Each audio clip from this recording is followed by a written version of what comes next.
Roxy Watson. I've been here for about 27 years. I've always done what I've done. We are a costume design shop. We make whatever you want. We do a lot of celebs. We've done Lady Gaga, Sposh Pies. We've done a lot of the Afflecks, the Coronation Street Pit Crew. Where's the finest dance troupe's been in? Yeah, lots of things we've done. I've known Afflecks for a long time. It's changed. I think it's got a bit better. It's gone a bit more mainstream. Back in the 80s, it was very alternative, a bit more bohemian, a bit more second-hand trinket find as well. Nowadays, it's a bit more mainstream, but fashion changes. We're still quirky, we're still bohemian. We've still got very, very small boutiques in here. I'm one of them. Love being here, wouldn't change it for the world, and the rent's dead cheap as well.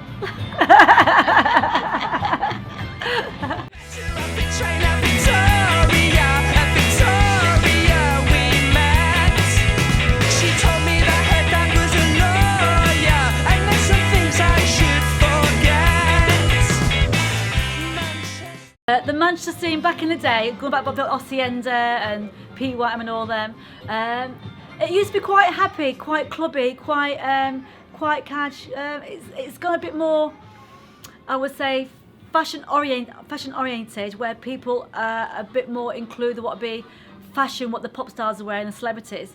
It never used to be like that. People could be a bit more creative. They were a bit more individual. They would try something and want to be individual and stay individual. Nowadays, it's getting a bit more blend and people blending in a bit more. Climate change, finances. People can't afford to be that different nowadays. So they tend to just try and be quirky, but obviously at a price tag.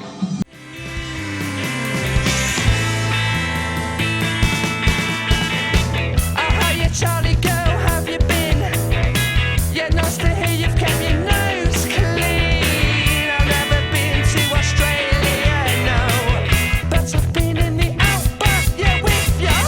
And nice to hear you're on the same page as me. One of the students who's been going totally crazy. The correlation doesn't seem to work.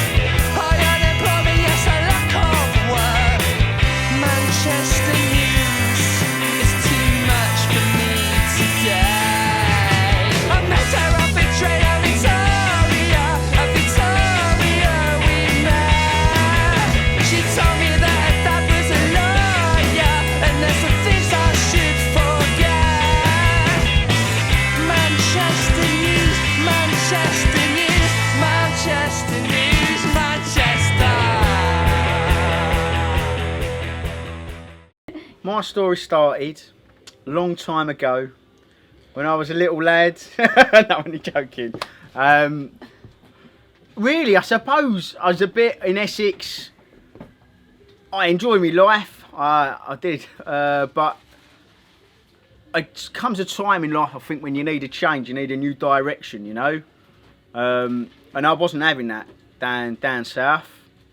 And I was lucky enough to have the opportunity for my dad to put me into a business opportunity in Manchester. So I did that, and that was only selling little bits and pieces like bags and little jewellery and things.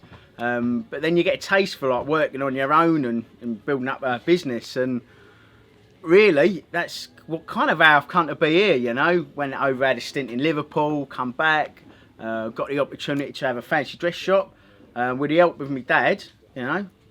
Built a kind of what you see here today.